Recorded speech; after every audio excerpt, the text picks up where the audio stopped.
Hello दोस्तों, good morning. आज हम लोग फिर से आ चुके हैं अपने YouTube चैनल आयुष संगीत शिक्षण संस्थान पर। आइए, आज का हमारा टॉपिक है अनुवादित स्वर, विवादित स्वर और वर्ज्य स्वर। जैसा कि आप लोग बोर्ड पर देख रहे होंगे, नंबर 1 में लिखा हुआ है अनुवादित स्वर। आइए डिटेल से पढ़ते हैं अनुवादित स्वर क्या है। अनुवादित स्वर क्या है? तो राग में वादी तथा समवादी स्वर को छोड़कर लगने वाले अन्य स्वर अनुवादी स्वर कहलाते हैं। इससे पहले वाले वीडियो में हम लोगों ने जाना था कि वादी स्वर क्या है और संवादी स्वर क्या है। यानी कि वादी स्वर वो है जो राग में सबसे ज्यादा जिसकी प्रधानता है, यानी जिसका प्रयोग राग में सबसे ज्यादा किया जाता है, वादी। और दूसरे नंबर पर सबसे ज्यादा प्रयोग में आने वाले स्वर संवादी स्वर कहलाते थे। तो आज हम लोग जानेंगे ये दो स्वर को छोड़ देने के बाद जो बाकी बचते हैं स्वर किसी भी राग में, उन स्वर को क्या कहा जाता है? तो उन स्वर को कहा जाता है अनुवादी स्वर। तो राग में वादी तथा संवादी को छोड़कर लगने वाले अन्य स्वर अनुवादी स्वर कहलाते हैं। जैसे में क्या लिखा हुआ देखिए, राग भूपाली। राग भूपाली में ग और ध को छोड़कर, हाँ जी, राग भूपाली में बताया था कि ग वादी स्वर है और ध समवादी स्वर है। तो ग और ध को छोड़कर, यानी कि वादी और समवादी को छोड़कर अन्य स्वर जैसे सा, रे, प अनुवादी स्वर है। आप लोग को याद होगा या याद करिए बताया था कि राग भूपाली में जो स्वर लगते हैं आरोह में सा, रे, ग, प, ध, सा। तो सा तो लास्ट वाला सा तो तार सप्तक का है। तो कितने स्वर का प्रयोग होता है भूपाली राग में? सा 1, रे 2, ग 3, प 4, ध 5। 5 स्वरों का प्रयोग होता है। जिससे कि वो औरव औरव जाति का भी होता है। आरोह और अवरोह सेम है उसका, यानी कि आरोह में 5 और अवरोह में भी 5 स्वर का। तो उसमें ग और ध ये तो आपको वादी संवादी हो गए। बाद बाकी बचता है 3 स्वर सा, रे, प। तो सा, रे, प जो होगा ये अनुवादी स्वर है। आइए, अनुवादी स्वर आप लोग समझ गए होंगे। अब विवादी स्वर। नाम से लगता है कि थोड़ा विवाद हो जाए, विवाद कराने वाला स्वर। तो देखते हैं क्या है। तो कुछ ऐसे भी स्वर हैं जिसके लगने से राग की शुद्धता नष्ट हो जाती है।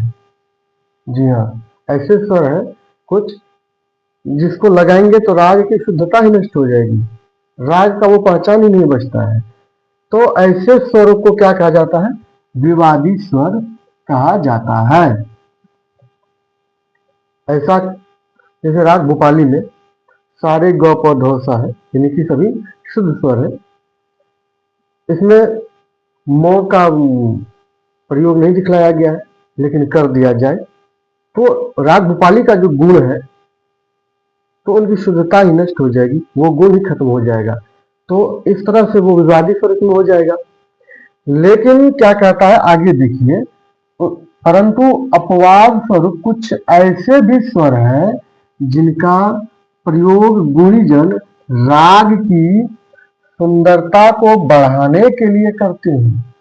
जी, विवादी स्वर का काम केवल शुद्धता को नष्ट करना ही नहीं है, बल्कि विवादी स्वर का प्रयोग तब किया जाता है जब राग में और रंजकता लाना हो। तो ऐसा कौन कर सकते हैं? गुणीजन। गुणीजन मतलब जो बहुत अच्छे संगीतज्ञ हैं, जिन्होंने संगीत में साधना की है, उन्हीं से ये होगा।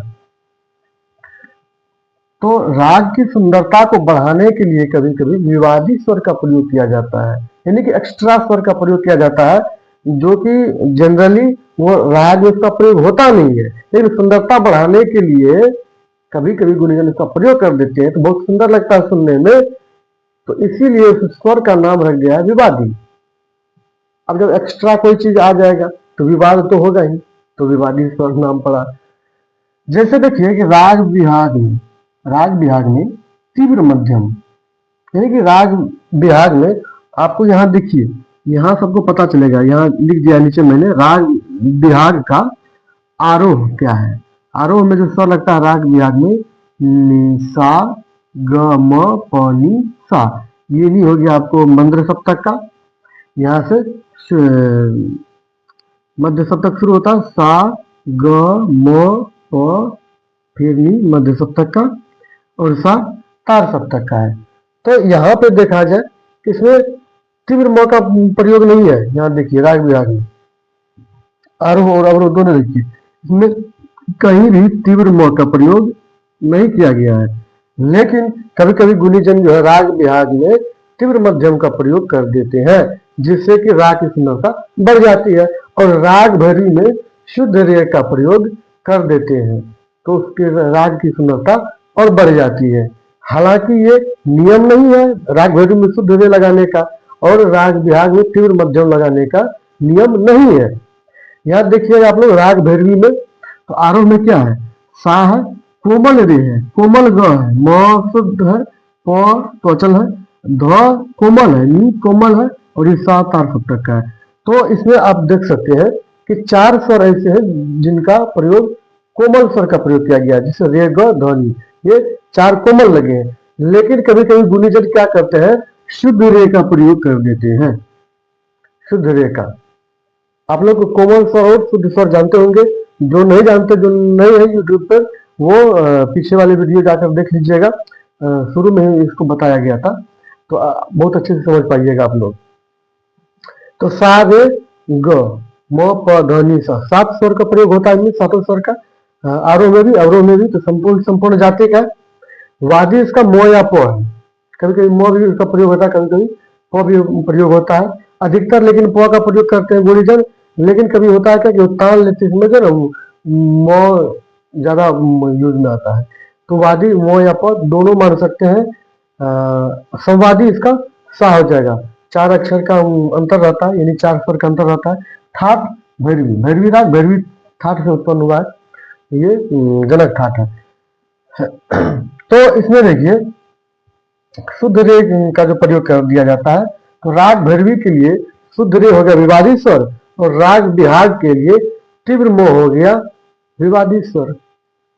आई होप आप लोग विवादी स्वर भी समझ गए होंगे। अब आते हैं वर्ज स्वर क्या है।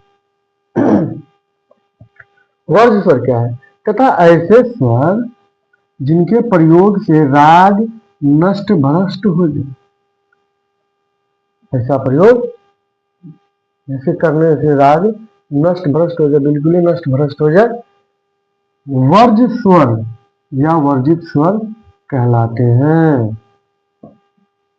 जी हाँ, अगर ऐसे किसी स्वर का प्रयोग कर देते हैं राग में, जिससे राग पूरी तरह से नष्ट भ्रष्ट हो जाए, लगे ही नहीं कि वो राग गा रहे हैं, जिस राग को आपने गाना स्टार्ट किया और बीच में कुछ ऐसा स्वर लगा दिए जिससे कि राग का जो गुण है, ओरिजिनल गुण है, वही खत्म हो जाए, तो ऐसे स्वर वर्ज स्वर कहलाते हैं।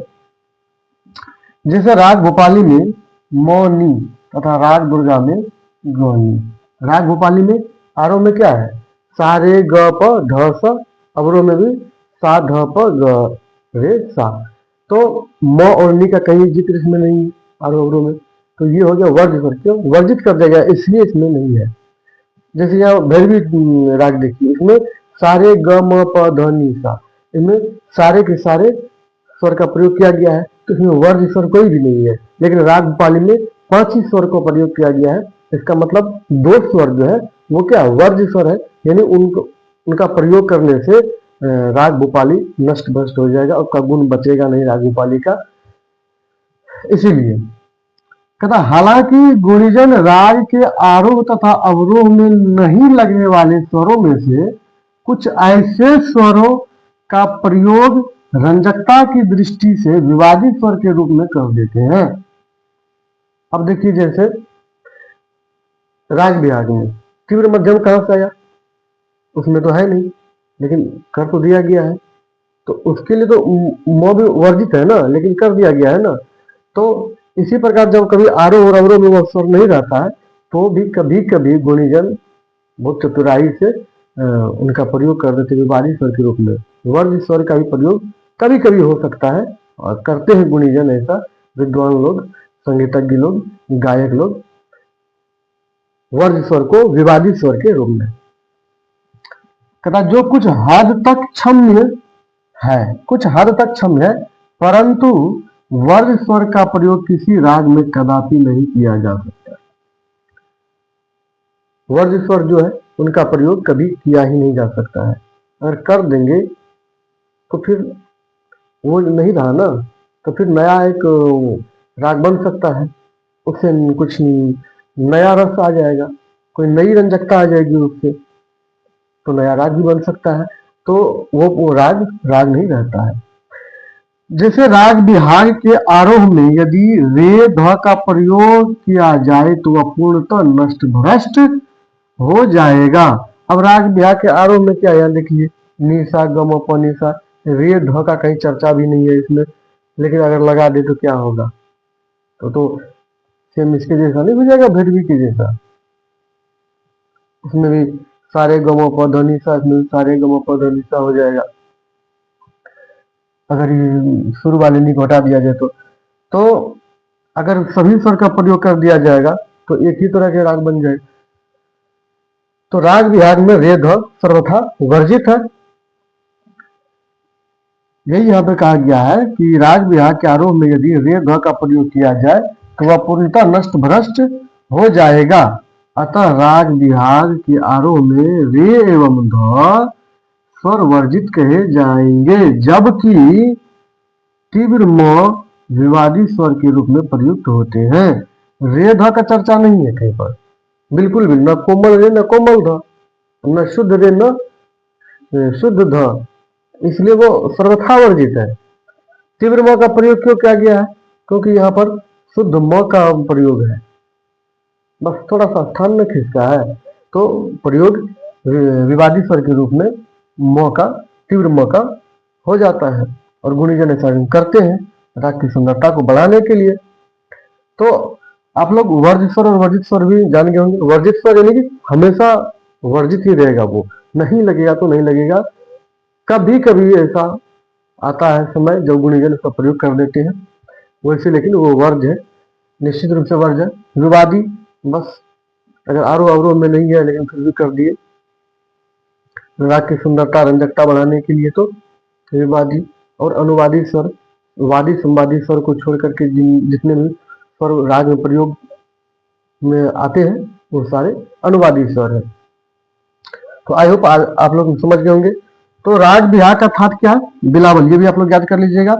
आरोह है निशा गम प निशा, अवरोह है सा नी ध प म ग रे सा। तो इसमें देखिए सा नी ध प म ग रे सा, अवरोह में सातों स्वर का प्रयोग किया गया है और आरोह में सा ग म प नी, रे और ध का प्रयोग नहीं हुआ है, तो 5 ही स्वर का प्रयोग हुआ है ना, सा ग म 3 प 4 नी 5, इधर भी नहीं है इधर भी सा है, तो रिपीटेशन हुआ है सप्तक का, अलग अलग सप्तक है, ये तार सप्तक का, ये नी मंद्र सप्तक का। तो ऊपर 5 नीचे 7, यानी आरोह में 5 अवरोह में 7, तो औरव संपूर्ण जाति का हो गया ये। औरव 5 स्वर के लिए औरव का प्रयोग करते हैं और 7 स्वर के लिए संपूर्ण का। वादी ग है और संवादी नी है। राग विभाग का वादी ग और संवादी नी है। राग विभाग का थाट किस थाट से लिया गया, राग विभाग को बिलावल थाट से उत्पन्न हुआ है। राग भैरवी थाट से उत्पन्न हुआ है। आरोह में भी सारे स्वर लगते हैं, लेकिन रे ग ध्वनि 4 ऐसे स्वर कोमल लगते हैं आरोह और अवरोह दोनों में। तो ये 7 स्वर आरोह में 7 स्वर अवरोह में, तो ये संपूर्ण जाति का हो गया। तो वादी मोयापो अभी तो बता ही दिए थे, दोनों का प्रयोग होता है, लेकिन अधिकतर प का प्रयोग होता है वादी के रूप में। संवादी इसका सा है, थाट भैरवी है। तो आई होप आप लोग इसमें सब कुछ समझ गए होंगे। तो आप लोग अच्छे से इसको रिकॉल कर लीजिएगा और चैनल को बढ़ाने में हमारी मदद कीजिए, सहयोग कीजिए।